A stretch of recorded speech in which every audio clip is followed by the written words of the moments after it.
As the first trial of Karen Reed unfolded, a web of conflicting witness testimonies cast doubt on the prosecution's narrative, prompting many to question whether Karen Reed was truly responsible for John O'Keefe's tragic death. A meticulous examination of key testimonies reveals significant inconsistencies that point to alternative possibilities, including the potential involvement of individuals present at 34 Fairview Road that fateful night.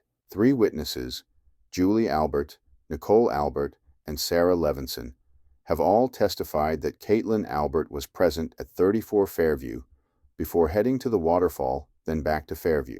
I went to my sister-in-law Nicole's house to pick her up. I know my niece Caitlin was in there. Do you know about what time it was that you arrived at 34 Fairview? Between 7 and 8 p.m. When you arrived, who, if anyone, was in the house at Fairview when you got there? It was Brian Jr., Nicole Albert, Caitlin Albert, and Julie Albert. Their statements directly contradict Caitlin and Tristan's accounts.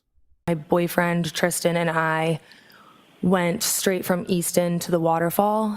This discrepancy raises serious questions about the credibility of the accounts provided by Caitlin and Tristan and suggests the possibility of a concerted effort to mislead investigators about Caitlin's location that evening. Multiple witnesses, including the DPW plow driver, Brian Loughran, Julie Nagel, Heather Maxim, Ryan Nagel, and Richie D'Antuno, testified that they did not see Brian Higgins' Jeep at the end of the driveway. The Jeep, the rear, would have been around equal with the mailbox, and I was not blocking the driveway. This directly contradicts claims that the vehicle was present, further muddying the timeline of events. So the reason for heading back there was to move those vehicles, because if I didn't do it then, I would have had to get up early and do it. And I also know they plow through the night. I had left a key to the surveillance vehicle on top of my desk so that somebody could move the vehicle, because a lot of times Chief Berkowitz would get after me.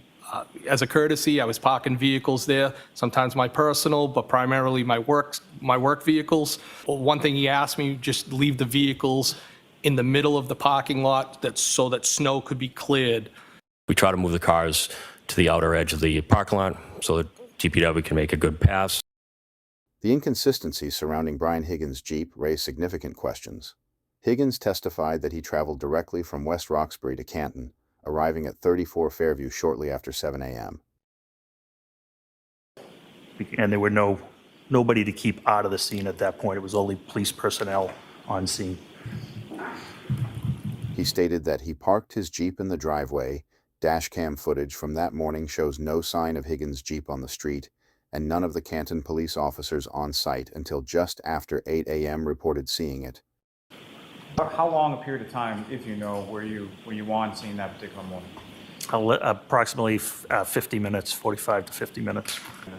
That's Exhibit 28. It's a different angle of the driveway, showing the third car in the driveway. I wanted to document what was in the driveway at that time.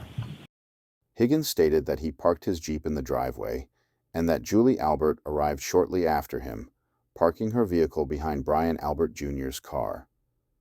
Julie corroborated this, testifying that she pulled into the driveway behind Brian Albert Jr.'s vehicle. I got dressed and went right over to the house at 34 Fairview. When you left your house in West Roxbury and went back to 34 Fairview, what were you driving at that point? I was still in the Jeep Wrangler.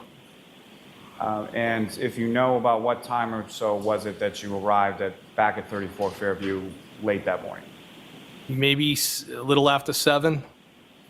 When you get to the house at 34 Fairview sometime around 7 a.m. or so, where is it that you parked in relation to the home at that point? I might have went in the driveway. I don't remember specifically where I parked. So I saw Brian, I saw Nicole. Brian Jr. may have popped in and out of the same kitchen area that I was in before. Jen and Matt McCabe. And then a short time later, Julie Albert showed up. Jennifer McCabe's car was in the driveway. 8:30, 9 o'clock, 8:30. This raises a critical question. Could Brian Higgins have been driving Brian Albert Jr.'s vehicle instead of his own Jeep? The lack of evidence supporting Higgins' claims about his Jeep's presence demands further investigation into this possibility. Got out to walk to the car in front of me to leave the donuts and card inside my nephew Brian's car. Colin texts at 11:54 to come get me. 12:06 and 55 seconds on January 29th, you left that home circle, correct? Correct. Allie leaves her home circle at 12:06 and arrives at Fairview in 4 minutes. This is on average an 8-minute drive. Chris leaves the bar at 12:13.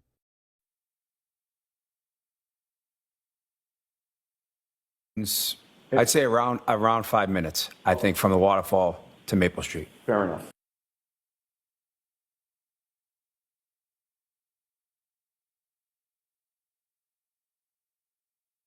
Now, if you're leaving the bar at like close to, 12:14, as indicated on the video, you're getting home somewhere around 12:19, 12:20, correct? Roughly, yeah.